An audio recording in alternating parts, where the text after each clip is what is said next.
Hello friends, नमस्कार। आप सभी का स्वागत है हमारे चैनल बेस्ट नोट ट्यूटोरियल्स में।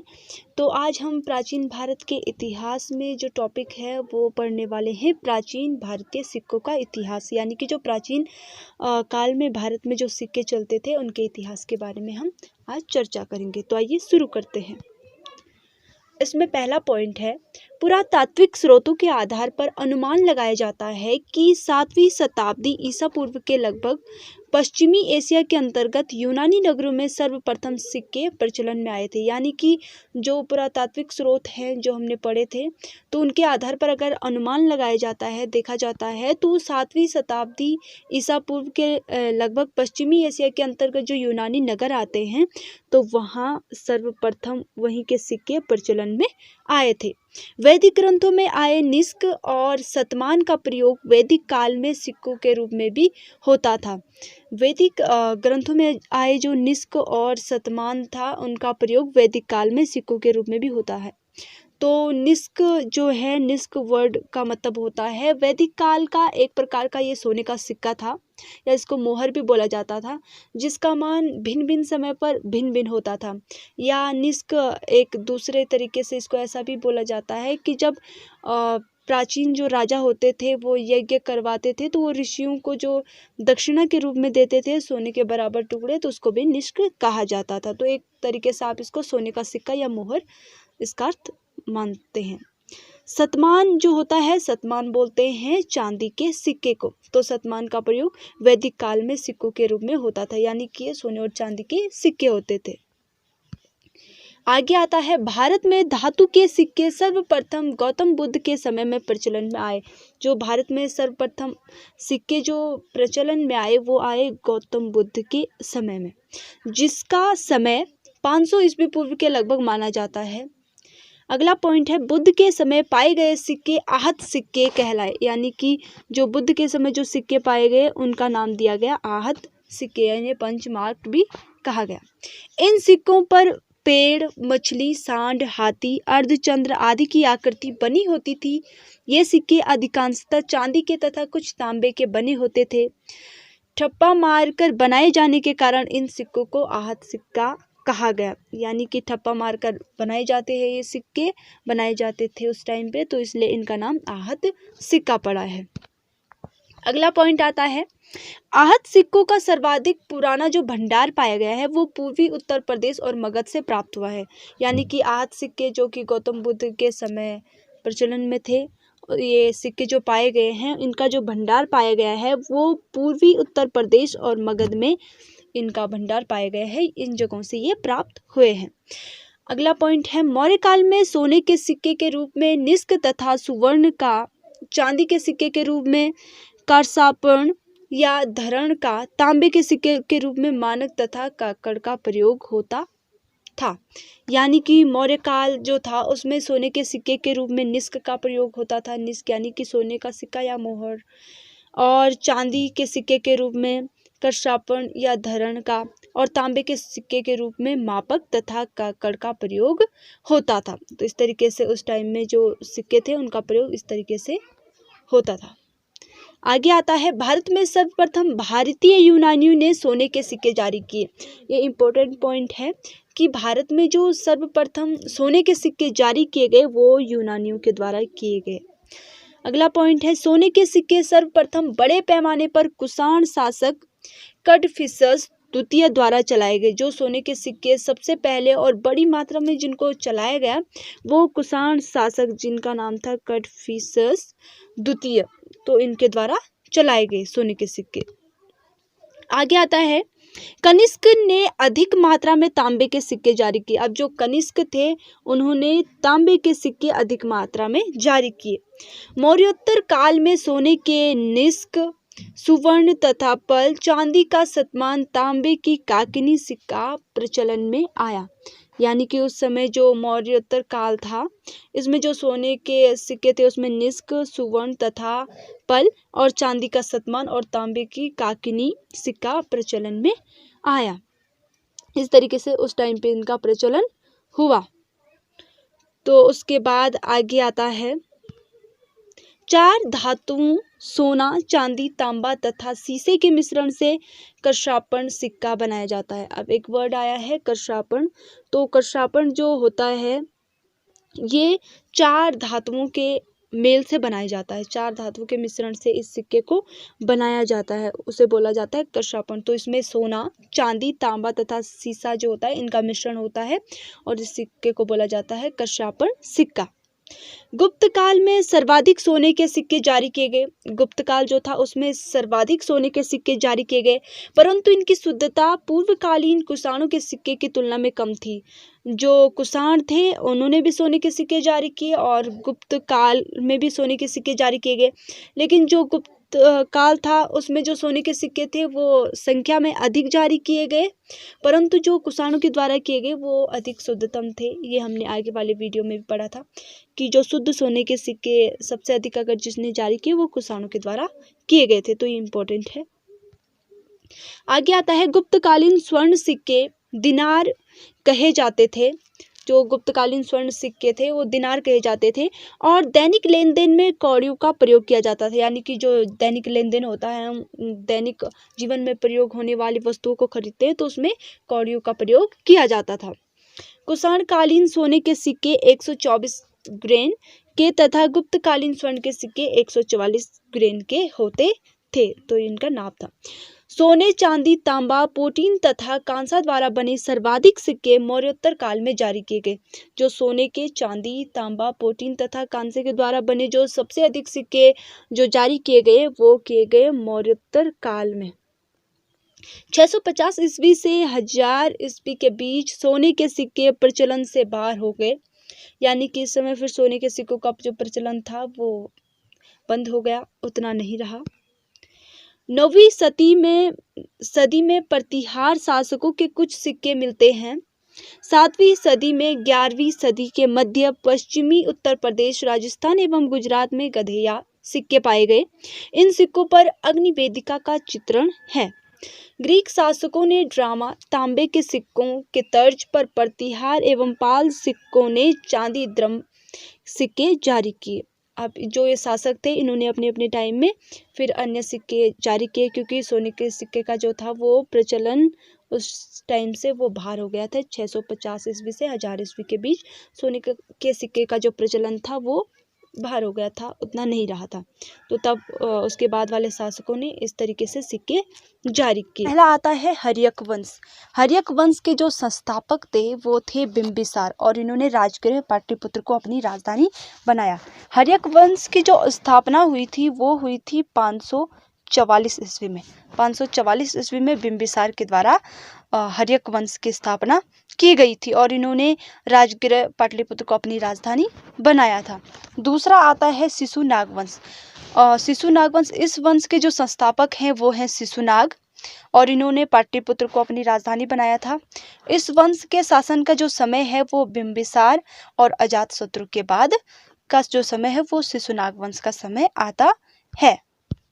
आगे आता है नंद वंश, जिसके संस्थापक थे महापद्मनंद और इनकी राजधानी थी पाटलिपुत्र। तो जो नंद वंश है इसको पुराणों में महापद्मनंद भी कहा गया है, नंद वंश को। और जो ये नंद वंश था इन्होंने 5वीं-4वीं शताब्दी ईसा पूर्व उत्तरी भारत के विशाल भाग पर शासन किया था और नंद वंश की जो स्थापना की थी वो महापद्मनंद के द्वारा की गई थी। आगे आता है मौर्य वंश। मौर्य वंश के संस्थापक माना जाता है चंद्रगुप्त मौर्य को, या इसकी स्थापना का श्रेय चंद्रगुप्त मौर्य के साथ उनके मंत्री या उनके जो गुरु भी थे चंद्रगुप्त मौर्य को जाता है, जिन्होंने 137 वर्षों तक मौर्य वंश का शासन चला था और उनकी राजधानी थी पाटलिपुत्र। आगे आता है शुंग वंश। शुंग वंश के जो संस्थापक थे वो थे पुष्यमित्र शुंग और इन्होंने पाटलिपुत्र को अपनी राजधानी बनाया था। तो जो शुंग वंश है इसकी उत्पत्ति के बारे में कोई निश्चित जानकारी नहीं है, लेकिन इतना है कि शुंग उज्जैन प्रदेश के थे और इन्होंने मौर्य राजवंश के बाद शासन किया था। और जो शुंग राजवंश था ये प्राचीन भारत का एक ब्राह्मण राजवंश था, एक ब्राह्मण समाज से था। तो ये इसके बारे में इम्पोर्टेंट है। आगे आता है कण्व वंश। कण्व वंश के जो संस्थापक थे वो थे वसुदेव, और जिन्होंने पाटलिपुत्र को अपनी राजधानी बनाया। अब जो कण्व वंश था उसको वसुदेव के द्वारा उसकी स्थापना की गई थी। तो किस प्रकार से की गई थी? शुंग वंश के जो अंतिम शासक थे तो उनका वसुदेव के द्वारा उनकी हत्या करके सत्ता को प्राप्त किया गया था और कण्व वंश की स्थापना की गई थी। तो वसुदेव पाटलिपुत्र के कण्व वंश का प्रवर्तक था, इसे ही उसका प्रवर्तक माना जाता है। तो इस प्रकार से इसने इस वंश की स्थापना की थी। आगे आता है सातवाहन वंश।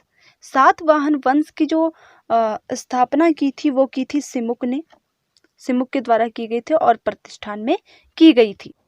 जो सातवाहन वंश था वो प्राचीन भारतीय राजवंश था। सातवाहन राजाओं ने 450 वर्षों तक शासन किया। जो सातवाहन वंश था इन्होंने जो शासन किया वो 450 वर्षों तक किया था। और सातवाहन वंश की स्थापना 230 से 60 ईसा पूर्व के बीच राजा सिमुक के द्वारा की गई थी, इसलिए इनको इसका संस्थापक भी कहा जाता है। आगे आता है इक्ष्वाकु वंश। इक्ष्वाकु वंश की जो स्थापना की थी वो श्री शांतमूल के द्वारा की गई थी। और कहाँ की गई थी? नागार्जुनी कोंड में की गई थी। जो इक्ष्वाकु वंश था वो प्राचीन भारत के शासकों का एक वंश था।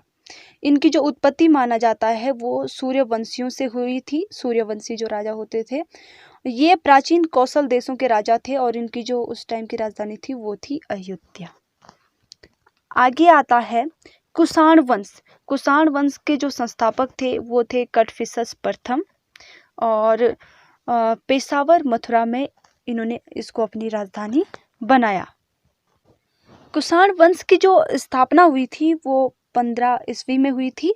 और जो कुषाण वंश है ये भी भारत के प्राचीन राजवंशों में शामिल है। इससे भी भारत का प्राचीन राजवंश माना जाता है कुषाण वंश को। आगे आता है गुप्त वंश। गुप्त वंश की जो स्थापना की थी वो श्री गुप्त के द्वारा की गई थी और इनके द्वारा पाटलिपुत्र को अपनी राजधानी बनाया गया था।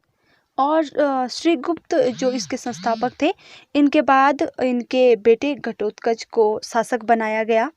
और जो इस वंश का सबसे प्रथम प्रतापी राजा था चंद्रगुप्त प्रथम था, और जिन्होंने एक विशाल साम्राज्य की स्थापना की थी। और इस काल में जो था वो विशेष महत्व ये है कि कला, विज्ञान, धर्म और साहित्य का खूब विकास हुआ था गुप्त वंश में। आगे आता है हूण वंश। हूण वंश के संस्थापक माना जाता है तोरमाड़ को, और इन्होंने साकल सियालकोट को अपनी राजधानी बनाया था। आगे आता है पल्लव वंश। पल्लव राजवंश की जो स्थापना है वो सिंह बर्मन चतुर्थ के द्वारा की गई थी और इन्होंने कांचीपुरम को अपनी राजधानी बनाया था। पल्लव राजवंश प्राचीन दक्षिण भारत का एक राजवंश था। 4वीं शताब्दी में इसने कांचीपुरम में राज्य स्थापित किया था और लगभग 600 वर्ष तक तमिल और तेलुगु क्षेत्र में राज्य किया था। आगे आता है राष्ट्रकूट वंश। राष्ट्रकूट वंश के जो संस्थापक थे वो थे दंतीवर्मन, और मान्यखेत को इन्होंने अपनी राजधानी बनाया था। दंतीवर्मन जो थे उनको दूसरा नाम दंती दुर्ग प्रथम के नाम से भी इनको जाना जाता था। आगे आता है पाल वंश। पाल वंश के जो संस्थापक थे वो थे गोपाल, और इन्होंने मुंगेर बंगाल में अपनी राजधानी बनाई थी। पाल वंश का शासन पूर्वी भारत पर 750 ईस्वी से 1161 ईस्वी तक रहा। इसका प्रथम जो शासक था वो गोपाल रहा है और इन्हीं को संस्थापक माना जाता है इस वंश का। इसने ही पाल वंश की स्थापना 750 ईस्वी में की थी, और उसके बाद उनका पुत्र जो धर्मपाल था, उनके पुत्र का नाम था धर्मपाल, इस वंश का पहला महान शासक हुआ पाल वंश का। आगे आता है चौहान वंश। चौहान वंश का जो उत्पत्ति माना जाता है वो माना जाता है उत्पत्ति कथाओं के अनुसार अगर ले तो चौहान वंश की उत्पत्ति ऋषियों द्वारा आबू पर्वत पर किए गए यज्ञ के अग्निकुंड से हुई है। ऐसा माना जाता है कि जो ऋषियों के द्वारा आबू पर्वत पर यज्ञ किया गया था तो उसके अग्निकुंड से चौहान वंश की उत्पत्ति हुई है। इस राजवंश के जो संस्थापक हैं वो हैं वासुदेव, राजा वासुदेव चौहान इसके संस्थापक माने जाते हैं, और इन्होंने अजमेर को अपनी राजधानी बनाया था। आगे आता है चंदेल वंश। चंदेल वंश का जो संस्थापक माना जाता है वो ननुक को माना जाता है, और खजुराहो इनकी राजधानी थी। इसके बाद आता है गंग वंश।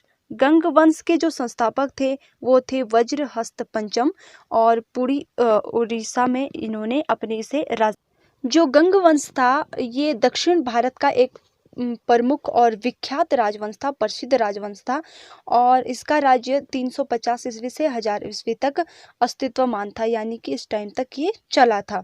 और जो ये वंश है इसे इक्ष्वाकु वंश की ही शाखा माना जाता है। आगे आता है उल्पल वंश। उल्पल वंश जो थे इसकी स्थापना अवंती बर्मन के द्वारा की गई थी और कश्मीर को इनकी राजधानी बनाया गया था। इसके बाद आगे आता है परमार वंश। परमार वंश के जो संस्थापक थे वो थे उपेंद्र या कृष्णराज, उनका दूसरा नाम था, और धार उज्जैन को इन्होंने अपनी राजधानी बनाया था। इसके बाद आता है सोलंकी वंश, और इसके संस्थापक थे मूलराज प्रथम, और अनहिलवाड़ को इन्होंने अपनी राजधानी बनाया था। आगे आता है इसके बाद कलचुरी वंश। कलचुरी वंश के जो संस्थापक थे वो थे कोकल, और इन्होंने त्रिपुरी को अपनी राजधानी बनाया था। इस वंश का जो उल्लेख है वो डाहल मंडल के नरेशु के रूप में भी आता है, और इनकी राजधानी जो थी वो त्रिपुरी जबलपुर के पास स्थित थी। बुंदेलखंड के दक्षिण का यह प्रदेश चेरी देश के नाम से प्रसिद्ध था, इसलिए इस राजवंश को कभी कभी चेदी वंश के नाम से भी जाना जाता था, कलचुरी वंश को। आगे आता है चोल वंश। चोल वंश के जो संस्थापक थे वो विजयालय को माना जाता है, और तंजावुर को इन्होंने अपनी राजधानी बनाया था। जो चोल वंश था ये प्राचीन भारत का एक राजवंश था, प्रमुख राजवंश था, और दक्षिण भारत में और पास के अन्य देशों में तमिल चोल शासकों ने 9वीं शताब्दी से 13वीं शताब्दी के बीच एक अत्यंत शक्तिशाली हिंदू साम्राज्य का निर्माण किया था। Thanks for watching. ये वीडियो इतना ही। अगले वीडियो में हम हड़प्पा सभ्यता के बारे में बताएंगे, और अगर आप लोग को वीडियो पसंद आई होगी तो प्लीज़ वीडियो को लाइक कीजिएगा, हमारे चैनल को सब्सक्राइब कीजिएगा। Thank you so much.